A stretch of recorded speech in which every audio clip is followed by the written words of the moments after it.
The Red Keep slept badly that night. Heat clung to the stones like old breath, the kind that lingered in council chambers and wine cellars and in the pillows of 1,000 mattresses. Beyond the walls, the black water of the bay wore a faint skein of moon, and the city hummed, restless, rats and men and cats and wind, all whispering in their dark tongues. Robert Baratheon hated nights like this because the heat made his skin itch beneath the furs and sheets and made the wine sit sour in his belly. He had eaten too much, drunk twice as much as that, roared at Renly, clapped Barristan on the shoulder so hard the old knight staggered, and told a filthy joke that made Littlefinger choke on a cherry. He had called for more boar and then waved it away. He had shouted that tomorrow they would hunt and then decided he preferred tomorrow to be 2 days away. And he had thought of Lyanna. He always thought of Lyanna on nights when the heat turned the air to smoke and the bed to ashes. He had thought of a blue winter rose and the smell of cold stone and a voice that was never his to keep. After that he had sent Lancel away with the flagon, cuffed the boy when he looked surprised, and lurched to his feet thinking perhaps, tonight he would not think. There were ways to drive out ghosts. King had rights. He took the long passage through Maegor's Holdfast, barefoot because boots annoyed him in the middle watch, bare-chested because he had torn off his doublet in the hall and mislaid it, armed because he had not mislaid the black steel that felt married to his hand. The warhammer's weight steadied him. The door guards stood aside when they saw their king approach, and if they were uneasy at the look on his face or the glitter in his eyes, they held their tongues. Robert liked that in guards.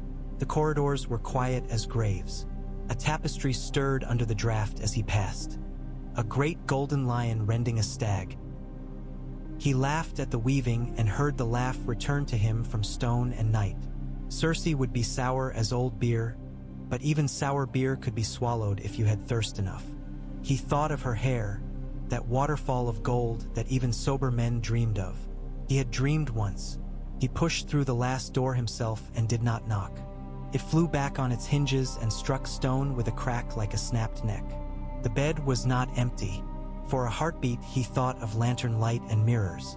He thought of tricks. He thought of every foul thing Varys had ever let fall in that soft voice, of every sneer that had ever curled Littlefinger's mouth. He thought of Lyanna again for no good reason at all. Cersei sat up, her hair falling across her like the mane of the animal on her father's banners. Her skin gleamed. Her hand went to the sheet and clutched it as if modesty mattered. "Get out," she said, very quiet.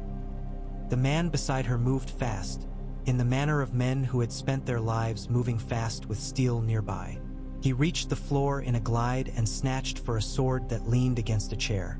The moon limned him in milk. He did not need the moon. The face was known to every man, woman, and child from Dorne to the Wall. It was carved on songs. It had stared arrogant into a mad king's eyes once and watched the blood run. "Jaime," Robert said. The Kingslayer froze with one hand on the chair and one reaching for clothes that would not save him. "Your Grace," he said lightly, as if they had met by chance in some summer garden. "I did not expect." Robert raised the hammer without quite knowing he had done it. The head of black steel caught a strip of moonlight as if it were water. Jaime's sword hissed free like a snake. Cersei was on her knees, the sheet clutched to her throat, eyes like green fire. "Guards!" she cried. Robert did not turn. "Kingsguard!" He bellowed, voice rolling down corridors like thunder over hills. "To me, Robert," Cersei said. Her voice was smoother now, honey laid over glass. "This is not." "Shut your mouth," Robert told her pleasantly. His eyes were on Jaime. "You." The Kingslayer's smile looked carved. "If we must, Your Grace, let us not shout in the Queen's chambers. There are children nearby." "You dare," Robert whispered, and the night tightened into something that was all hammer and breath and blood. Lancel's boy's face rose for a moment in his mind, flushed with wine, eager to please. "You dare." Jaime moved, and the hammer fell, and steel met steel with a crash that rang along the room and woke men in other lives. Robert was a big man gone a little too thick, but he remembered where to put his feet when trouble came. Jaime was quick, too quick for a man just pulled from bed. but he had been born to the dance of blades and beds and danger. The hammer was slow as storms and just as certain. The sword was lightning trying to find a way through clouds. They circled, breath harsh. Cersei's breath was the harshest of all. She had drawn herself to the edge of the bed as if she might leap into battle and slay them both with a jeweled hairpin. She was the lion's daughter truly then, teeth bared, eyes hot. "Meryn!" she screamed. "Boros! Ares! To the queen! Kingsguard!" Robert roared again, and a door banged open to admit Ser Barristan Selmy in nightshirt and surcoat, gray hair wild, sword bare. Behind him thundered Ser Meryn Trant and Ser Boros Blunt with faces still heavy with sleep but arms remembering. They took in the room Queen, King, Kingslayer in a blink. "Seize him," Robert said, pointing the hammer at Jaime. The point was not sharp, but it was an order. Jaime's sword lifted in the same heartbeat. He did not run. He would not run. He was a Lannister. His eyes flicked to Barristan's and something like Rue passed there, quick as fish. Cersei stood. The sheet slid. Pride burned. "Touch him, and I will have your heads." "Not tonight," Robert said, and when Jaime came on him fast as hunger, Robert turned the swing down to guard and met steel with steel again. Jaime's blade slid along the hammer's head. The hammer's haft knocked him aside. Jaime staggered and Barristan was there, moving like a tale told to boys in winter. He stepped between King and Kingslayer and sent Jaime's blade away once, twice, a third time. Meryn and Boros spread like dull shields. "Yield, Ser," Barristan said, breath steady. "Do not make it worse." "I never do," Jaime said, though the sweat shone on his chest and a thin line of blood trickled down his side where something had kissed him. Slowly, he let the sword fall point down to the carpet. He opened his hands as if to show the world he had never held it. "Your Grace," he said to Robert in that same light voice, "this is an amusing misunderstanding." Cersei's laugh was as lovely as a bell and as mean as a lash. "Bind him," Robert said. They bound the Kingslayer. Cersei moved to go to him and Barristan stepped in her path. And for a slice of time the old knight's eyes met the queen's and she read something there that made her still. It was not lust. It was not fear. It was duty with a face. "You will do no more shouting, Your Grace," Barristan told the king very carefully, as if speaking to a large, furious dog that had teeth close to his hand. "We will go from this room quietly. There are indeed children nearby." The thought pushed through wine and fury at last, solid as a boar through brush. Children. Joffrey, Myrcella, Tommen. Chins lifted like little kings, flowers little hands. Robert's mouth tasted of iron. He lowered the hammer. "Take him to the black cells," he said. "Guard him with your lives." Jaime lifted his head then, and for a heartbeat a flash of something raw as bone crossed his face. He looked at Cersei. She looked at him. There was a thin rope between them, stretched very taut, about to break. "You cannot," Cersei began, new breath gathering, new weapon. "I am the king," Robert said. He let his voice be what it should be, old thunder, not the careless laughter of Hall and Hunt. It filled the chamber. "And I have seen a treason the gods themselves would retch at. Cover yourself, woman." Barristan drew Jaime from the room. Meryn and Boros followed, dull and efficient as butcher's boys. Cersei stood very still for a heartbeat. Then she went to a chest and drew on a robe in one sharp movement that made the silk whisper like a knife. "You will die for this," she said conversationally to Robert, as one might remark on weather. "You will die and be buried in a ditch and dogs will gnaw your bones." Robert opened his mouth and found nothing there but a laugh. "Get out," he told himself, not her. His legs wanted to wobble suddenly. He was drunker and more sober than he had ever been. He should have been weeping. He was not. He should have driven the hammer through the Kingslayer's skull then and there. He had not. He should have been hunting a boar, not a lie. He went out into the hall, and the hall was full of the night and the breath of stones and the smell of old smoke and new fear. He looked to Barristan, who had sent Jaime down into the stairs that went nowhere bright. "Ser," Robert said. The word was smaller than it should have been.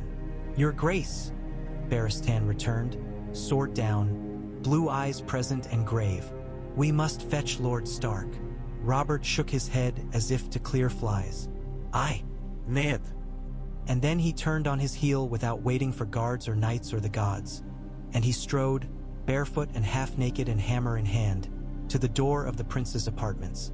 He hit it once with the hammer's head and would leapt and men cursed beyond. He hit it again and the dowel popped in its seat, and the third blow sent the thing shuddering back. Sandor Clegane was there, blade in hand, face half-shadow, half-ruin, hair wild.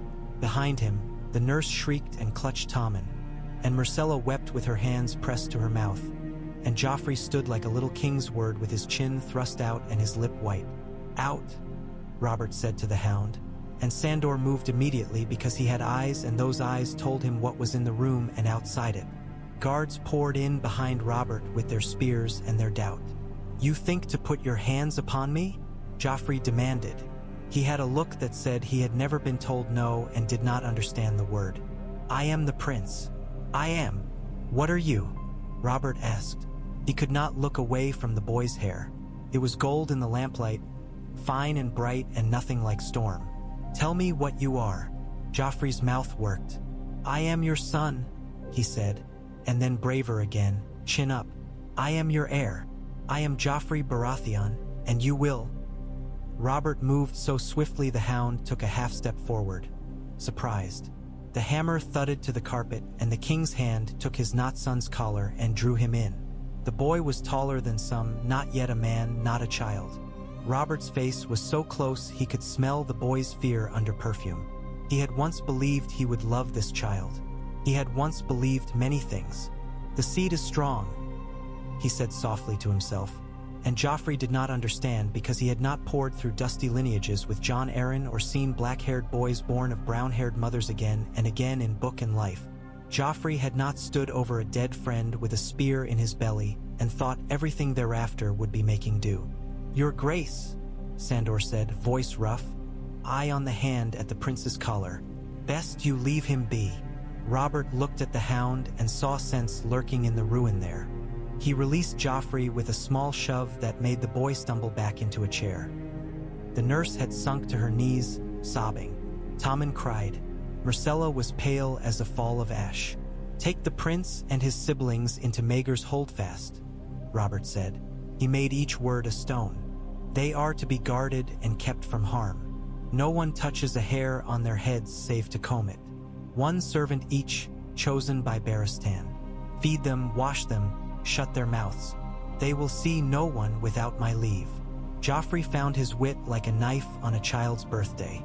"You cannot command me," he said shrill. "I am." "Quiet," Robert said, and Joffrey was quiet because it was not the word but the weight in it. He went back to Cersei's chambers then because the world had begun there tonight and he wanted to see the face of the thing he had married. She had not moved. She sat like a statue of an angry goddess, hair fierce against the silk, eyes turned to green ice. "Confess," Robert said conversationally. The word tasted like smoke. "There is no need. I have eyes. Yet say it. Lie if you like. I will hear it, and then I will do what I must." She lifted her chin. "What must you do?"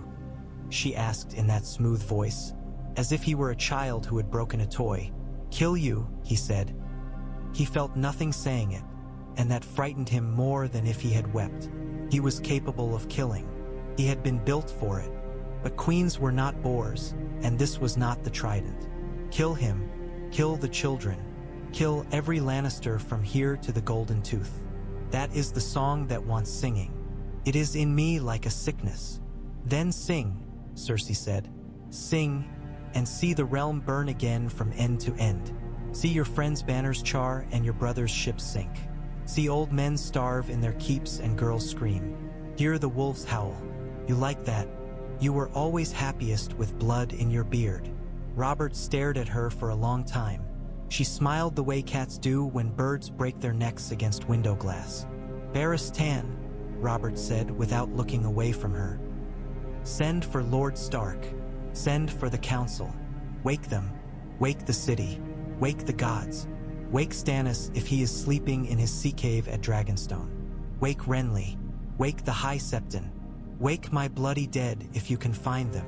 Aye, your grace, Baratheon said. And you, Robert told Cersei softly, dress. You will attend. She did not move. After a long heartbeat, she did. Ned Stark came to the king near daybreak. The sky over the city the color of old pewter, the gulls beginning to curse, the river breezes stale with fish and tanneries. He was clean and gray-eyed and sober in a way that made Robert want to laugh and put his head in the man's lap both. He had slept perhaps 3 hours and looked like a man who had slept a full night. Eddard Stark had always made Robert feel that way. Like a boy caught brawling, like a brother, like the last good thing in a world that had spoiled. What have you done? Ned asked in the voice he used when men were about to do something foolish and he hoped to reach them before they did. I have seen, Robert said and told him, not sparing himself the shame. He told it as you might tell a wound to a sawbones.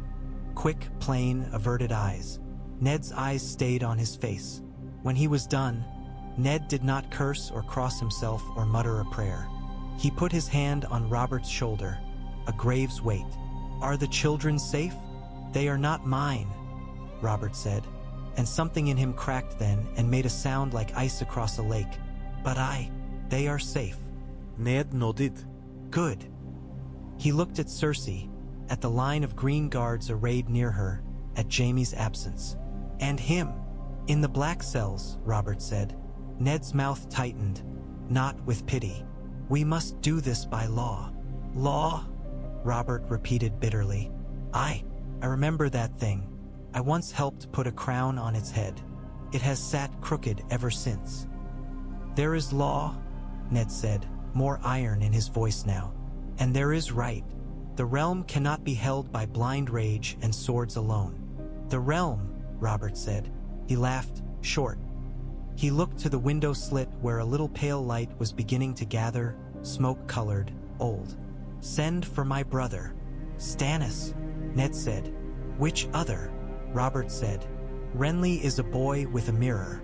He is already plotting a feast in his head. Stannis knows what a king owes, even if he has little cause to love me.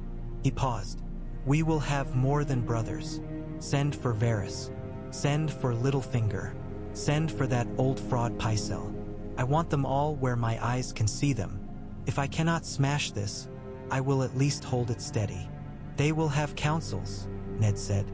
So will I, Robert said and looked at his friend. Do not preach to me, Ned. Not today. His voice roughened then despite himself. When we were boys, did you ever think the world would come to such a thing?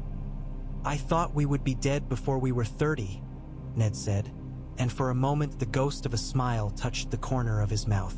In some ways, that would have been simpler. The small council assembled with faces that said they had been dragged from beds, from mistresses, from cups, from prayers. Varys floated in cream and lavender like a scent. Littlefinger wore a fox's amused mask. Pycelle boomed and tottered. Renly glowed. Baratheon stood, not seated, the heavy favor of a knight without sleep in the set of his shoulders. Janos Slynt had been summoned too and looked flattered and cautious. Robert told them what they had to be told. He was not a patient man, but he had learned a kind of patience in council and hunt. He kept the words short and straight and drove them like stakes. Pycelle made a sound like a kettle about to boil. Surely not, he boomed. Surely there is some mistake. The young lions have always been close, like many twins. Close as lovers, Littlefinger murmured, pleasant as pastry. Cersei looked at him with such cold contempt it could have frozen wine. She had not been given a seat. She stood under guard, and the length of polished table between her and the king might as well have been a wall. You will pay for this insolence, she said. Only if your father sends the bill, Littlefinger said. Varys folded his hands on his belly, soft smile dim. This is a delicate thing, your grace, he said. The realm, Robert growled, has been made a whore by this queen and her brother. He stood, the chair's feet screeching, and the wine cup jumped like a rabbit. Speak plain. What must I do to make the law king for once in its misbegotten life? The issue is succession, Renly said quickly, before anyone else could take breath. His eyes were bright as Loras Tyrell's, though the boy was not present. His smile small.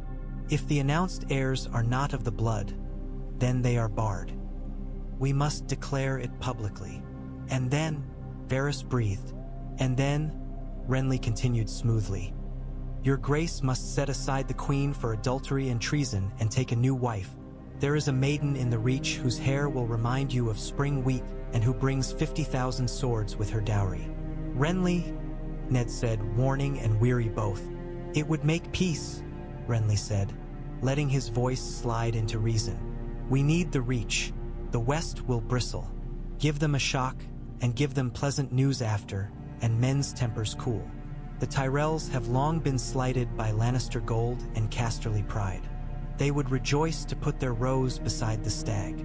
Robert was breathing heavy, and not because the stairs had winded him. You would hand me a girl like a seed cake, he said. You have always been your father's son, Renly. Renly bowed as if thanked. Stannis came in a day later, sea wind still in his clothes, the hard line of his mouth the same as always, the same as when Robert had broken his best toy as a boy, the same as when he had turned his face to the fire at Storm's End and watched it burn rather than beg. He bowed, not low enough to please the king, not high enough to please the king, exactly enough to suit himself.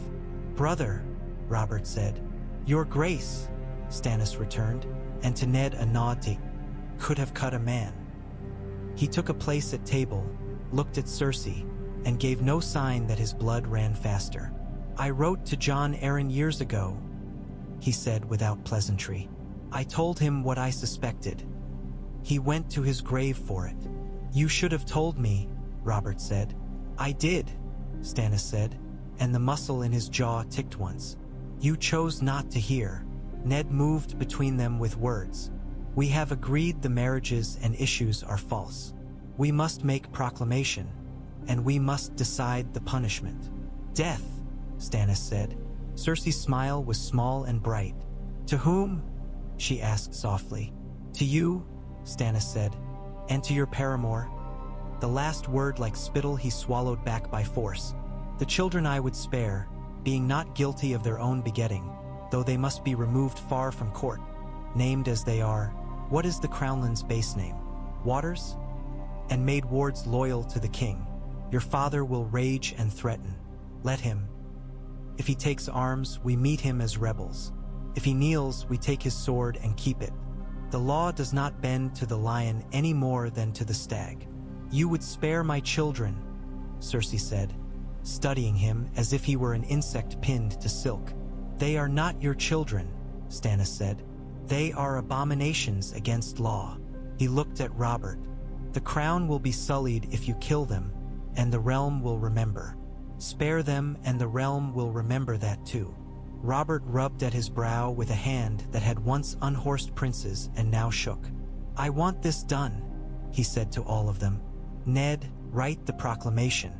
Varys, whisper it before it is written if you must. Littlefinger, find coin for a war if war comes. Pycelle, prepare your sermons for the High Septon. Stannis, I will take command of the fleet, Stannis said without being asked. We will close Lannisport and watch Casterly Rock's fat ships bob like corks. If Tywin raises banners, he will find his granaries thin. You, Robert said to Cersei, will be confined until the faith judges you. You will not bathe without leave. You will not see the children. If you think to poison me, poison yourself first and be done. I will not be your fool again. Cersei's mouth moved and stopped. She had never in her life been told so much and done so little with it. In the end, she laughed. You are a large man with a large hammer, she said. You are not a king.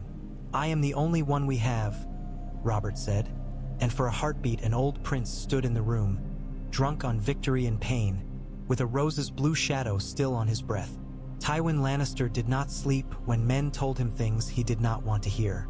He did not raise his voice. He did not weep. He sat very still in a chamber at Casterly Rock that had been old before dragons, and he listened while the messenger stammered and the candle flames bowed and rose as if agreeing. When the man was done, Tywin said, Ser Kevin. And his brother entered like a spear through a slit. We ride, Kevin said. We send ravens, Tywin said. We ride. We sharpen knives. We call our banners. We write to Lord Frey and Lord Marbrand and Lord Crakehall. We gather grain. We count the coin that still comes from the hills. We ask what price the hand's honor will fetch when his daughter stands in a dungeon. We ask what price a drunk king's proclamation will fetch when the small folk pull a golden-haired babe from a stream. We do not send a single man to die until we have counted how many more must die to make it worth the counting. Jaime, Kevin said. Tywin raised his eyes to the far wall, where an old, ugly lion glared down from stone. My son will not die in a hole, he said. Not while I draw breath. What will you pay? Kevin asked, and that was why Tywin used him. He did not ask whether, only how much. As little as I can, Tywin said. He stood. Send Gregor Clegane a message. If the crown thinks to hold Lannister honor cheap, let the Riverlands remember the cost of insulting a lion. In King's Landing, Ned Stark took riders and banners and rode not to war but toward law. He sent Lord Beric Dondarrion west with writs sealed with the king's seal to bring the mountain to face justice. He sent men to hold the fords and sent ravens to Riverrun and to the Eyrie, and to Winterfell where a girl with a mind like fresh snow and a boy with wolves in his bones would not read them. He sent a quiet rider up the King's Road, where brothels kept boys with blue eyes and black hair, whose mothers swore they had never known the father's name. He went to the black cells too and stood outside the iron. Jaime Lannister leaned against the damp stone with his head back and looked as if this were all a jest to which the punchline would soon be delivered. His lip was split. There was bruising on one arm that would come up like storm clouds. He grinned when he saw Ned. Lord Stark, he said, how goes the hunt? For the mountain? We will see, Ned said. For the truth? It is already bayed. Jaime's grin moved, fragile as mica. Is that what this is? He spread his hands as if demonstrating a small trick. Truth?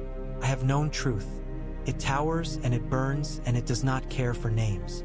You speak of Ares, Ned said. I speak of fire, Jaime returned, eyes bright in the cells half dark.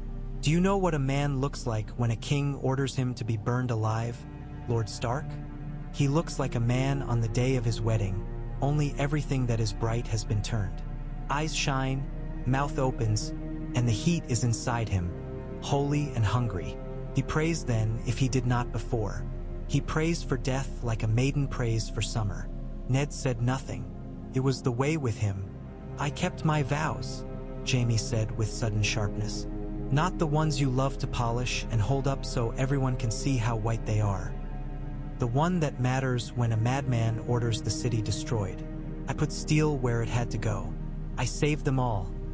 Every fat baker, every crying child, every whore and knight and priest. Now call me Kingslayer again. It sounds better down here. Ned's hand tightened on the iron. You also broke vows you were not forced to break, he said. You made a mockery of a crown.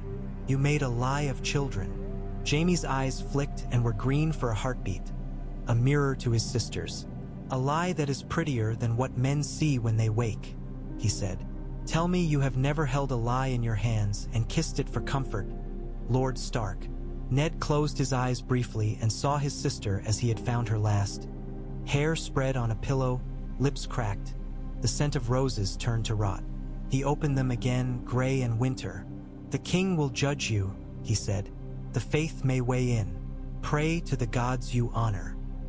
I honor steel, Jaime said cheerfully. But when Ned had gone, he leaned his head against the iron and for the first time let the breath out slow as pain. Cersei was not taken to the black cells. Queens did not inhabit those holes. She was confined in the maiden vault as if the old king's curse had been dragged out of history by its hair and set before her. Iron-bound doors, high windows, a little balcony that looked out over the city like a high cage. The first morning she rose before the sun and stood with her hands on the rail, hair streaming, and watched King's Landing wake, smoke lifting, bells tolling first prayer, the stink and sweetness of the place rising like a hymn gone sour. She hated the city with an old bitterness. She had learned to play its games because she had to live. Varys came to her, soft as dusk. He coughed and made a small, tasteful expression of sorrow. "Your Grace," he murmured, "how you must be suffering." "Do not flutter at me," Cersei said, not looking at him. "Send word to my father." "Your lord father knows," Varys said. "He prepares." She turned then, hair a fall of gold. "If a hair on Jaime's head is harmed, the king will not have him killed before adjudication," Varys said, soothing. "There are forms. There is a king and a hand who love to step carefully. There is a brother with a jaw like an axe who will wield the law like an axe. One might think you safer than most." "Safer?" she said. "I am caged." Varys' smile was small and helpless. "All of us are caged, Your Grace. Some of us only have prettier bars." He glanced to the balcony and then to Cersei's hands. "If I might counsel, you might not." She moved past him like a knife that chose not to cut. "Leave me, eunuch. Take your whispers to men who like to wet themselves to their music." He bowed and left, and when the door closed, Cersei's hands trembled for a heartbeat, then stilled. She went back to the balcony and stared down at the city as if she might burn it with her eyes alone. She remembered being a girl and crawling through secret paths in the rock, hair full of stone dust, Jaime's hand warm in hers, the dark alive with their breathing. She remembered how no doors had been locked then that mattered, how fathers had been far, how kings had been stories. She remembered the smell of Robert Baratheon on their wedding night and felt sick, though it had been years and 1,000 lies ago. Tyrion Lannister did not depart for the Wall. He had planned to go north with Ned Stark's party and ride at his ease and piss off the Wall into forever and return to tell his father that snow was the same everywhere. He had planned to pass through Winterfell and pat a direwolf and laugh in the face of chill. Instead, he stayed in King's Landing and found the city made more for dwarfs than most. Full of holes and corners and sops to watch with a lazy eye and hear twice as much as anyone thought he heard. He visited the black cells because that was what you did when your elder brother sat in the dark. They did not let him close enough to put his hands on Jaime's bars, but close enough to see the shape of him, the gleam where his hair caught what little light there was. "Little brother," Jaime said, voice thin with distance but unbroken. "Have you come to laugh? I hope so. I could use a jest." "I have 1,000, Tyrion said. "None fit for this room." He paused. "You look wretched." "I feel like a man thrown down a well," Jaime said. "But I can still talk." "Talk, then," Tyrion said, leaning on his cane. "Tell me how it feels to have the world come down in a heap because you could not keep your breeches on. For once, your prick is not merely a subject of song but of banners." Jaime laughed and then winced, and the laugh turned into a sound that might have been anger if he had ever been a man who wept.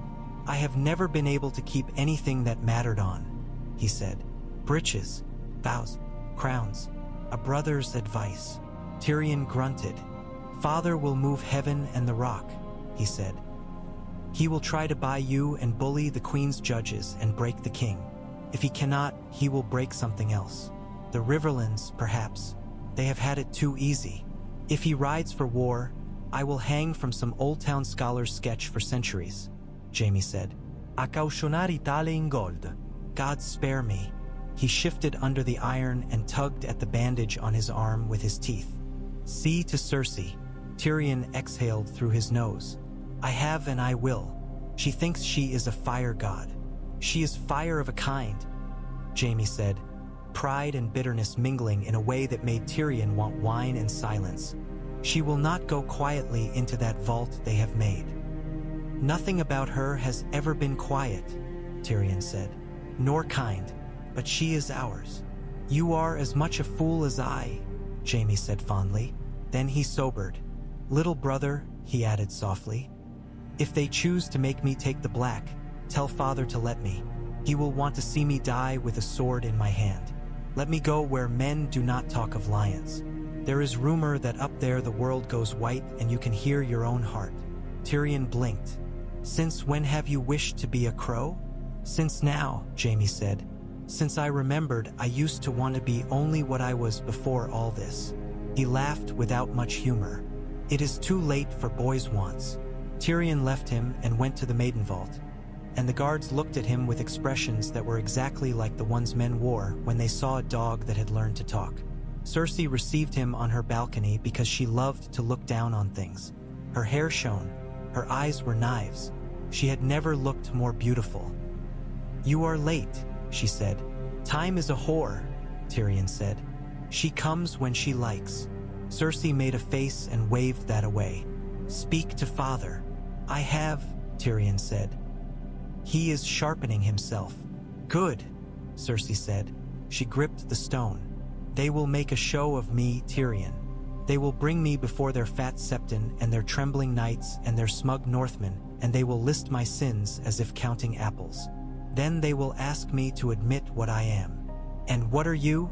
Tyrion asked, quite curious to hear what she would say. "What they made me," she said softly. The wind lifted a lock of hair and wrapped it around her cheek. "A queen, a lioness, a mother, a woman who loved what she could not be seen to love. In a world built for men who break and are called heroes." Her mouth tightened. "A wise woman would deny. I am not wise." "You have never denied yourself anything," Tyrion said. "That is your only honesty." Cersei smiled at him almost gently, then like a cat. "What will you do?" she asked. "What I always do," Tyrion said. "Live, talk, drink, annoy, survive things larger than me by wriggling under them, and whisper when I must." "Whisper for me," Cersei said. Tyrion inclined his head. "We will see which way the wind is blowing." The High Septon consented to judge, for he loved nothing so much as being seen to judge in public. The great September of Baelor filled like a cask with wine. Small folk who had washed and prayed, grandees who had not washed and did not pray, the faith's rainbow, knights with faces of wood, ladies like gardens, sharpers, and spiderlings. The king came in crown and surplice both, which did not fit him and which he wore grimly. Ned stood at his side as if he had been made there. Stannis stood like an iron latch on a winter door. Renly shone. Cersei walked between two silent sisters as if the floor were marble because she consented to it, not because they had laid it. The murmur that ran through the sept when she entered had a flavor of the wind in old crypts. Jaime was not brought. He was to have a separate hearing, and he hated it, and he also smiled when he thought of how much worse it could be. The High Septon called on the mother's mercy and the father's judgment, and the crone's wisdom and the warrior's strength, and the smith's craft, and the maiden's innocence, and even the stranger's something. He liked his roll call. He liked many things that came with his office that were not prayer. He spoke until the heat made the sept itself begin to sweat. Cersei stood straight as a spear when asked, and when told the charges, and when asked again. When the moment came, she did not look at Robert. She looked at the High Septon as if he were a slow student and she his disappointed mother. "Yes," she said, and the word dropped into the warm air like a cold stone. "I lay with Jaime Lannister. I lay with him often. I have never lain with any other man with joy." The murmur turned into an animal. Robert flinched as if the word were a blade. Ned stared straight and did not blink. Stannis tightened his jaw so hard he must have bled inside his mouth. Renly took a little breath through his nose and thought of golden wheat. "Your Grace," the High Septon boomed, scandal and delight playing in his jowls. This is truth," Cersei said. She turned her head then and looked at Robert at last. "Not as you look at a king or a man, but as you look at a wall that has been in your way your whole life, and this day you would call by its name. I will not make pretty lies so that you can polish them and hang them where all may see." Robert stood so hard the bench skidded. He was not good at words, not the kind you placed each like a brick so that they would bear the weight of a city. He knew only the kind of words you shouted so that men would move or die. He wanted very much to shout now.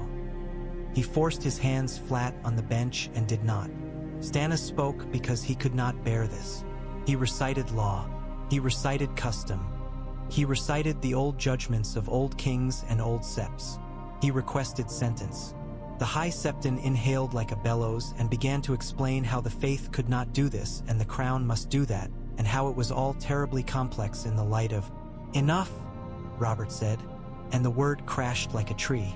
I am not some hedgelord to be tutored. The queen has confessed to treason and adultery with a kingsguard. The issue that sat at my table is false. The realm has been mocked. The sentence is this: the queen will be given to the faith to be shorn and to live the rest of her days among the silent sisters, nameless, faceless, voiceless, and without comfort. She will see no man.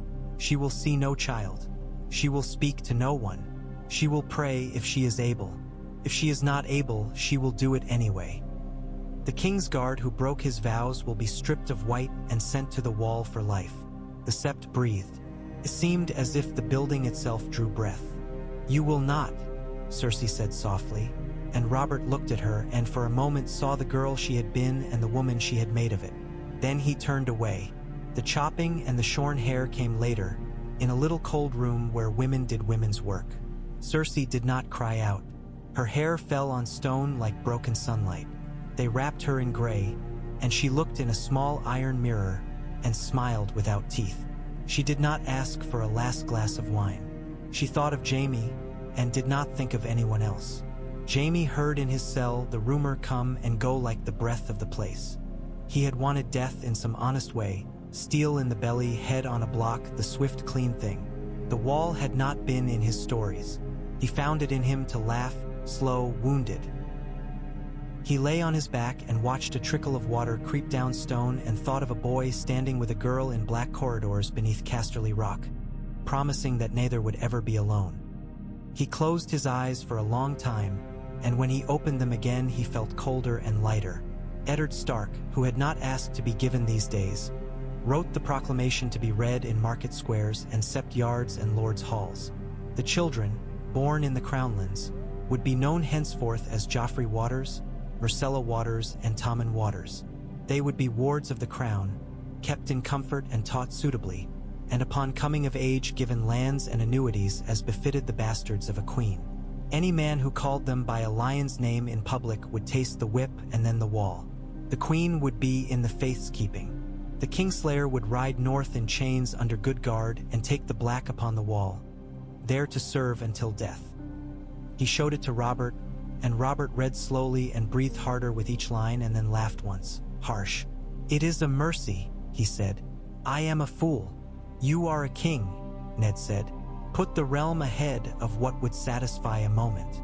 That is what they ask of you. Robert stared at him. I have rarely done what they ask, he said. Perhaps once will be enough. Renly took the proclamation and had it read with banners and trumpets in the city. The small folk cheered and hissed and threw things and crossed themselves and made good the day with gossip. The gold cloaks kept order because Janos Slint had been told that if he fail Ed the king this day he would hang by his belt from the mud gate until the gulls learned his name. Littlefinger told jokes in a low voice in corners and paid a quarter of the city to listen. He made a fortune on the swing of prices that followed panic and then delight when panic did not do what it was supposed to do. He lent money to men who would fight each other in a month for lack of it and kissed Sansa Stark's hand with such courtliness that she smiled despite herself. Varys sent birds. They flew like the thoughts of men who slept beneath rough wool under countless roofs. They carried news in little scraps and also a thing that was not news and never would be. A pattern of gold threads woven through the city that would draw tight at his touch. Stannis went to the fleet. He stood on the deck like something carved there and watched as oars dipped and rose and sails creaked and Lannisport's harbor emptied of Lannister red and filled with Baratheon's storm. Davos Seaworth stood at his shoulder, and the smell of pitch and salt and tar was a prayer the one-time smuggler understood. It will be war, Davos said. It is already, Stannis said. It is only waiting for a name. Lord Tywin strikes the Riverlands, Davos said. He burns and cuts to make the Tullus howl. He expects the crown to flinch. Let him expect, Stannis said. He will find my hand unflinching and my ships where his ships want to be. Davos eyed him sidelong. You will not be hand, he said softly. He named Lord Stark again. I will be master of ships, Stannis said. I will be what I am fit to be. I will do what must be done. He paused. If I were hand, I would cut out the rot at its core. Which rot? Davos asked. All of it, Stannis said, and did not smile. The west rose like a mountain under storm clouds. Tywin's host moved with its hard, red heart, and men who had looked to the rock all their lives took down swords that had hung above hearths since the last war and kissed them and went. Gregor burned. Amory Lorch laughed and burned. The Riverlands answered with riders and river forts and wrath. And knights who had sworn on fish and riverweed learned what it was to fight men who had learned their craft in the Lannisters' hard courtyards. At King's Landing, Robert did not ride out at once. He had wanted to. He had wanted to take the hammer and the banners and his brother and his friend and go find Tywin in a wheat field and crack his helmed head like a rotten gourd. He did not. He listened to Ned and to Stannis in their different ways and heard that if the king went out now the city might rise behind him, and then they would be fighting 2 wars. And he cursed and drank less and called for maps and messengers and set men to work. He went to see the children, and for the first time in years, he did not smell wine on his own breath when he did. They were seated in a sunny room and looked at him as if he were a stranger with a trick. Joffrey had set his mouth in a line that would have broken a sword. Myrcella's eyes were red-rimmed and proud.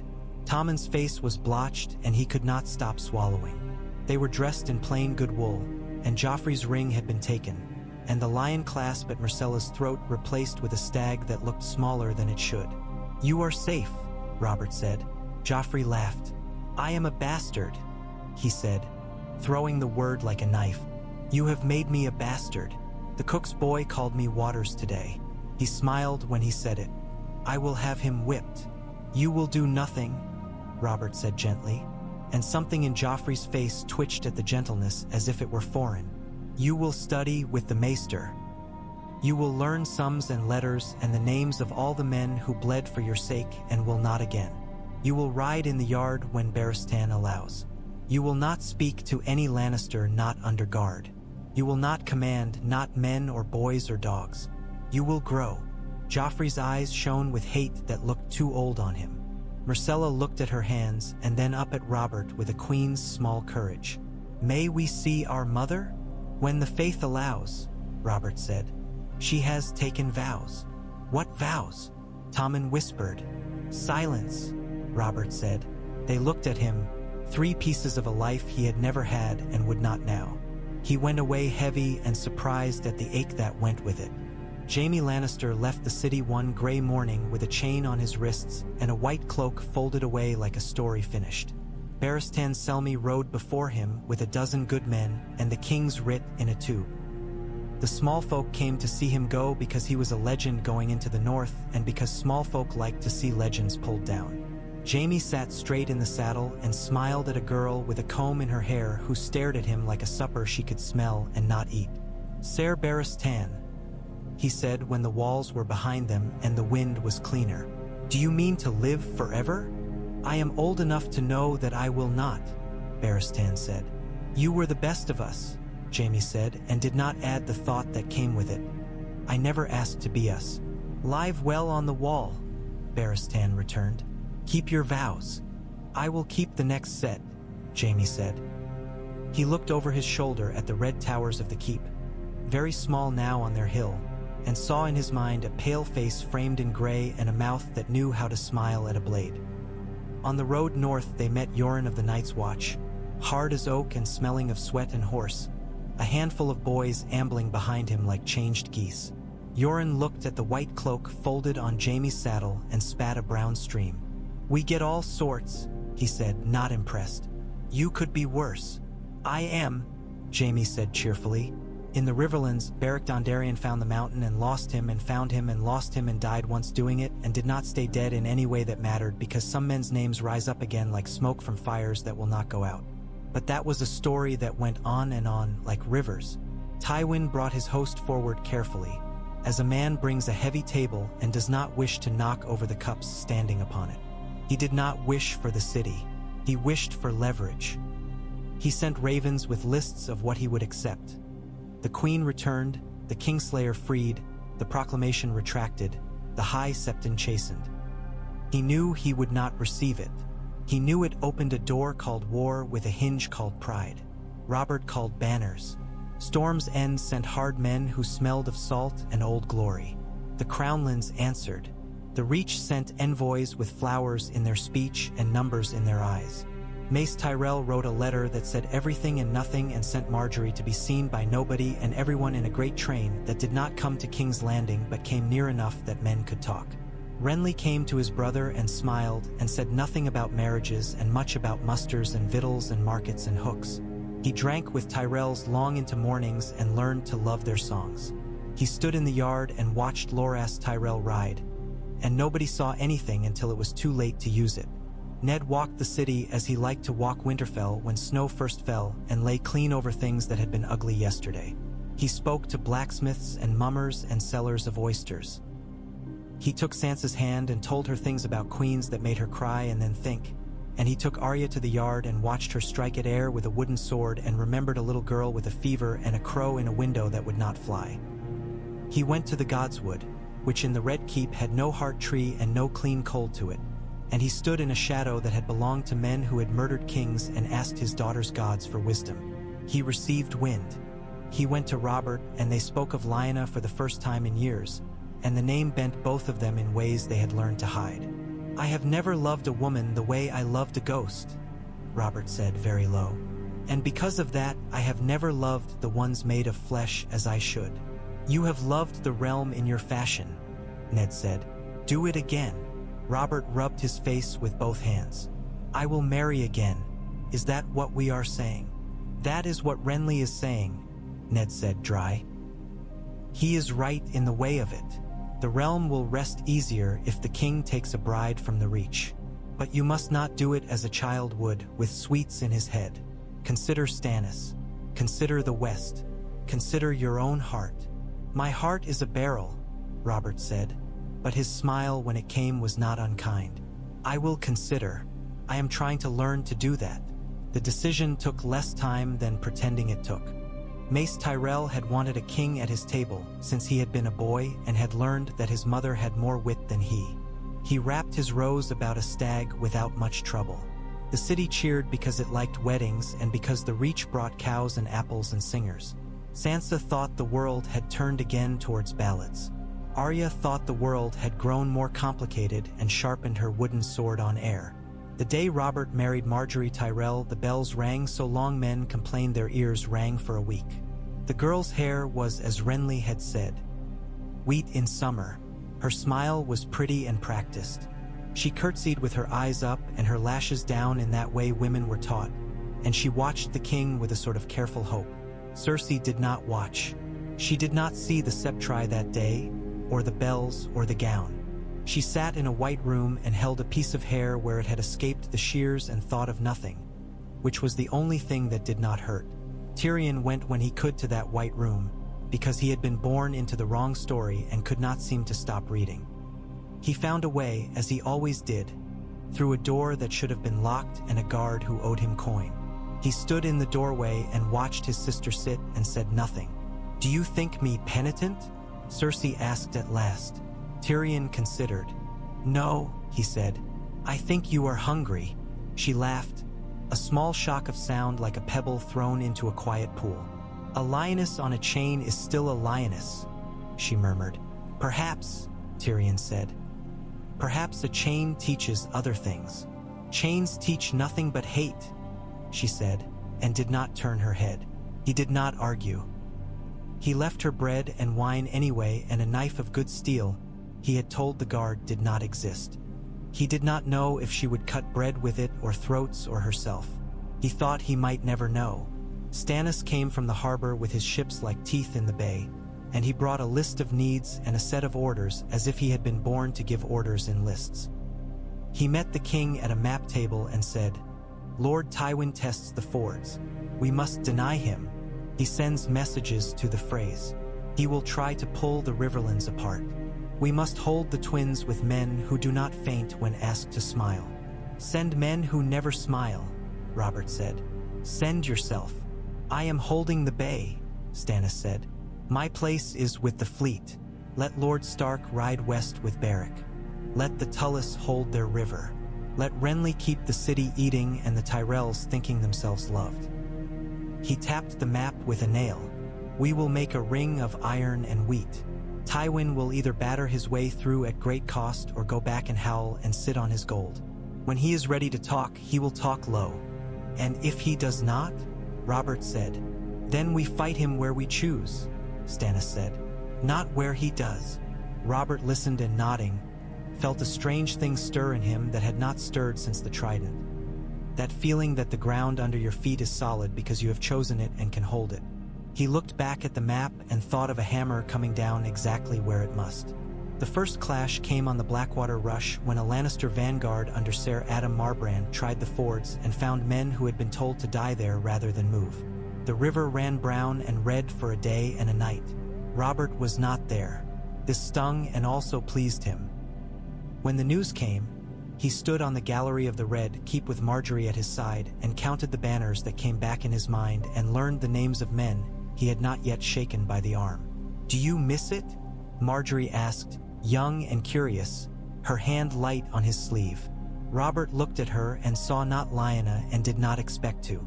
"I do," he said. "And I do not."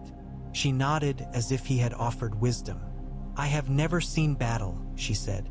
"I have seen feast halls and gardens, and once a bear baiting when I was little and ran away and my grandmother laughed at my fright. It is well not to love the sight of blood," Robert said. "Too many do." Marjorie looked out over the city. "They love you today," she murmured. "They love me because they love weddings. They will love the next thing better. It is the way of cities." "You are a clever child," Robert said, amused and also sad. "I am not a child," Marjorie said, and for a moment her eyes showed something steely that made him think of her grandmother and the knives old women kept under their tongues. "I know what I am doing. Do you?" "No," Robert said honestly and laughed, and the laugh was not entirely bitter. News came quick and slow as news will when men are dying and men are talking and men are deciding whether to talk about the dying. Tywin sent feelers to the Vale and found Lisa Arryn withdrawn behind her shut gates with her child and her fears. He tried to make the Freys forget they were Freys and failed. He made the Craycalls remember they were Craycalls and succeeded. He shortened the Riverlands by 12 towers and lengthened them by 100 burned farms. He waited for the lion cubs to cry. They did not cry. Joffrey Waters turned hard and quiet, which nobody had expected, and took to his books with a fury like a blessed thing. He learned sums faster than was kind and names with a hunger that was not hunger for meat. He thought at night of the day the king had come into the chamber and caught his mother and uncle and found a place in himself that would never heal. He thought of the hound, who spoke to him without fear sometimes, and hated him for it and also did not. He thought of swords and did not touch them when men could see. Myrcella Waters grew sharper too, less sweet. She listened to women and to servants and learned to sew words together like little nets that caught more than men expected. She wrote letters in a high neat hand, and men receiving them smiled and took care. Tommen Waters remained Tommen and cried at dogs and then laughed at them and loved honeycakes and asked why more than you could ever answer. He visited his mother once when the High Septon needed to show mercy in front of men, and he cried when he saw her shorn and then put both hands on her knees as if his small warmth could climb up and warm her. Cersei looked at him as if she had been stabbed with a feather. She did not touch him. Outside the city, banners moved like fields of bright weeds in wind. Ned rode with Beric and men of the Crownlands to the Mummers Ford and found it taken and took it back and lost it and took it again. He fought not as a young man but as a man who had learned that fighting is most often waiting. He placed the right man in the right place and trusted him to die or not as the case required. He sent ravens home and felt each feather like a flake of snow on his skin and understood that the world he had left had changed and would not be unchanged when he returned. He had left a boy who liked climbing. He would return to something else. Once, on a day when the wind had turned and smelled of rain, Robert rode out at last, unable to bear the maps, and struck a Lannister raiding party near Stokeworth and hammered it flat. The old joy rose in him like blood, and he rode at a red knight and took him from the saddle with a blow that shook Robert's own shoulder. He roared. Men roared around him. Afterwards he sat under a tree and drank water that tasted like life and felt suddenly very tired. Barristan sat nearby cleaning his blade as if it were a ritual prayer. "You move well," he said, which was the kind of praise that meant something coming from that mouth. "I move well enough to die," Robert said, grinning. "All men do," Baratheon said. "Some choose where, some do not." "Did you ever wish to die?" Robert asked, surprised at himself for asking. "Yes," Baratheon said, and did not look up. "And then I did not." Robert thought of Cersei in gray and Jaime riding north and children with new names. He thought of Lyanna, and for the first time in years the pain was not a blade but a long ache like weather in a broken bone. "I will live," he said. "You will be a king," Baratheon said. "If you choose it." "I choose it," Robert said, and then laughed at himself, because words were wind, and the world would measure the choosing in deeds. The year turned. Men froze and burned and made harvests in strange fields. The Reach crept closer to the crown in ways that did not much show on maps but did in kitchens and markets and in the laughter of halls. Tywin learned a new dance. The one where you do not cross rivers you once could because men are waiting in dark with ropes and axes, and because your ships do not sail from harbors that are watched by men with hard mouths and strong oars. He sent envoys to King's Landing with words that sounded like surrender and were not. He received envoys who smiled and named numbers and were not. There were no great battles to fix in songs. No Blackwater blaze, no red weddings. Only a procession of small, hard things that became too much to be moved.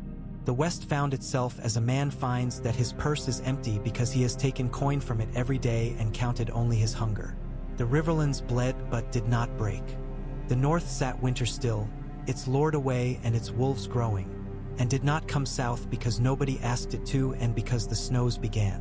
In the end, Tywin did what Tywin did when odds were poor and gains uncertain. He stopped. He pulled back the lion's paw from the river's edge and sat on Casterly Rock and counted. He wrote a letter to the king that did not call him king and that did not do what it pretended to do, and he bided. He was not a man who could be forced to his knees while he had gold and sons and a name that still made some poor lord piss his britches when it was said at his gate. But he was a man who could wait. Robert read the letter and grunted and threw it on the table, and Renly picked it up and admired the seal and Stannis set it aside and Ned said, "Good, let him wait." "What now?" Robert said. "Now you go on being king," Ned said. "Now you keep oaths and count grain and hear lies and pick truth out of them and get fatter on other men's patience or leaner on your own temper. Now you do the thing you least like. You endure." Robert looked at him and felt an unexpected, wry affection for the word. "Endure," he said, tasting it. He went to the sept wherein he had been wed and stood alone under colored glass and looked up at figures that men had put there to comfort themselves. He thought of all he had broken and built and broken again. He thought of Lyanna and of Cersei and of Marjorie and of a golden boy with a mouth like a knife and a golden girl with a spine of iron and a soft boy who loved cakes. He thought of a brother on a deck and a brother in silk and a friend with a face like winter and a dwarf who smiled better than most men walked. He thought of the hammer in his hand and the crown on his head and how neither had ever quite fit as he wished they would. He did not pray. He stood a long time until the light changed and the floor went from jewel to stone and back. When he left, he found Marjorie waiting with her ladies, and she slipped her hand into his and said something foolish and kind. He laughed. He went and did the thing before him. In the maiden vault, Cersei sat and cut a line into the bread Tyrion had left, not for hunger but to know she could. She ran the blade along her palm and let the small blood come and watched it with satisfaction that was not sane. She held the knife and did not die. She smiled. She thought of doors. She thought of old tunnels under old rocks. She thought of the faith and the men who guarded it and how every man had a purse and a yearning. She began to count the days and how often the key turned in her door, and she scraped at mortar with a stolen nail and sang no songs. Far north, beyond weather and words, a man with a lion's face rode toward White and looked up one night and saw lights dancing and thought them a jest. He wrapped his red cloak tighter and hated it. He wondered what vows felt like when the cold took them in its mouth and bit down. He wondered what stories men told when no women were there to hear them. He wondered if he would dream of fires he could not save and hair he would never touch again. On a morning as clear as ice, The wall rose before him like something that had been built by gods in a mood close to despair. It humbled him in a way that the trident had not, that the Iron Throne had not, that a king's rage had not. He put his hand on the ice and felt nothing because it was too cold to be felt. He laughed and the laugh plumed and went away. "Welcome to your new home," said a man in black with a raw, wind-cut face. "I have had worse," Jaime said cheerfully, and meant it. In King's Landing, Sansa Stark dreamed of crowns that did not cut and learned to look at women's hands when they spoke because that was where half their words were. Arya Stark dreamed of a world where you could run and never meet walls and learn to place her feet silently on stone. Joffrey Waters dreamed of steel and equals. Myrcella Waters dreamed of gardens where women said what they liked and men listened. Tommen Waters dreamed of a big dog who let him pull his ears and did not bite. Stannis, the king's brother, kept the bay like a clenched fist. Renly smiled in halls and made feasts that ended at dawn. Ned Stark put out fires faster than men could light them, which in any realm is called good rule. Varys spun and listened and did not choose yet. Littlefinger counted numbers and kissed girls' hands and began to imagine a world where he did not need any of these people at all. Robert Baratheon woke earlier than he used to and drank less. Not little, less. He sat with Marjorie and learned the names of men in the city who had never mattered to him before and made them matter. He pounded tables and laughed and lost his temper and found it and went sometimes to a room without wine and sat a long time with a ghost who had always been there and said at last, "All right then, I will do it your way," not knowing whose way that was. When news came from the north that snows deeper than men remembered had begun, he looked to Ned and saw something pass over his friend's face like a shadow of a raven. "Go," he said. Ned shook his head. "Not yet," he said. "It is a long road. The realm needs me here." "The realm be damned," Robert said, and meant it fondly. "Go home when you can. Bring the girls with you." "We will see," Ned said, which in his mouth often meant no and sometimes meant yes and always meant he was doing the thing he thought right. In the end, the story did not end. It never does. It went on with men like Tywin Lannister planning and failing and planning again, and men like Stannis Baratheon counting and enforcing, and men like Renly making circles and songs, and men like Ned holding what they could with quiet hands. It went on with women like Cersei in cages counting keys and women like Marjorie smiling and moving the world with the weight of a teacup placed precisely. It went on with a king who had thought himself a hammer learning to be a weight that held, which is harder. It went on with a man who had broken oaths learning to keep a different one in a place where the wind has teeth. It went on with children learning names that were not theirs and making their own. It went on with letters and bread and steel and all the little things that make the world turn in a low grinding under the stories men tell of fire and blood. One evening as summer stumbled into a tired autumn, Robert sat with Ned on a balcony that looked over the city. The air was better than it had been in months, a hint of cool slipping through the heat like mercy. Below, King's Landing was a beast that never slept, its breath always rising. The red keep glowed in the last light like an ember that would not die. "I still think of her," Robert said, not looking at Ned. "Of course," Ned said. "I think of the boy too," Robert added after a time, surprising himself. "Joffrey, the way he looked at me when I called him by that stupid river name. The way his mouth goes when he thinks.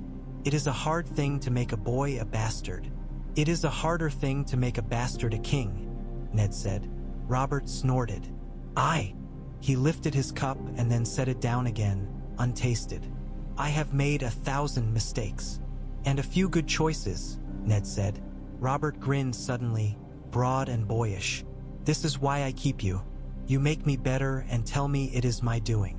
"I tell you the truth," Ned said. "Liar," Robert said fondly. He looked out over the city until his eyes stung. "Tell me one thing true and hard then." Ned was silent a long time. When he spoke, his voice had winter in it. "This will not last," he said. "No peace ever does. You must make as much of it as you can until the next storm." Robert nodded, slow. "I can do that," he said. "I can hold a door." "I know," Ned said. He set his hand on Robert's arm. "And when you cannot, we will hold it together." Robert looked at him then, and for once saw all the roads they had taken and not taken, and he laughed, and his laugh this time was clean. In the White Room, Cersei finished counting the turnings of her key and lay down with her eyes open and saw tunnels. She smiled. In the far north, Jaime Lannister dreamed of a boy who laughed and a girl who did, and woke with frost in his hair and liked the taste of the air. On the sea, Stannis listened to the creak of his ships and took comfort in the honest complaint of wood. In a hall full of roses, Marjorie counted heads and the number of beefs that could be brought from the mander before snow, and did sums better than most men would have liked to know. In the alleys, Varys' little birds learned a new song, and in counting houses, Littlefinger learned the old tune that had always been the only one he liked to hum. The realm rested uneasily on the back of a man who had learned too late how to carry it. And because he carried, it did not fall that year. That was all. It was enough. The war that might have been a conflagration became a smolder that burned low behind walls and in men's letters. The boar that might have gored a king went on rooting in a wood that had not been hunted. The hammer slept more on its peg than men expected, and when it woke it did so at need rather than whim. The crown did not sit comfortably, but it did not slip. In the dark before dawn one morning, Robert dreamed of the trident, as he always did, but this time when he struck the prince and saw the rubies fly, he did not roar. He watched the red stones fall into the green depths and thought of other gems lost and of others found. He raised his hammer again and held it still above his head and did not strike. Then he woke, and the first sound he heard was the city breathing, which for once did not sound like a beast so much as a child asleep in the next room. He rose and went to stand in the open window and let the faint cool air touch his face, and he did not think of wine. He stood there a long time until the gulls began. Then he turned and went to do the next tired thing that nevertheless needed doing, because now he knew that this, not blood or bells or banners, was what made a king.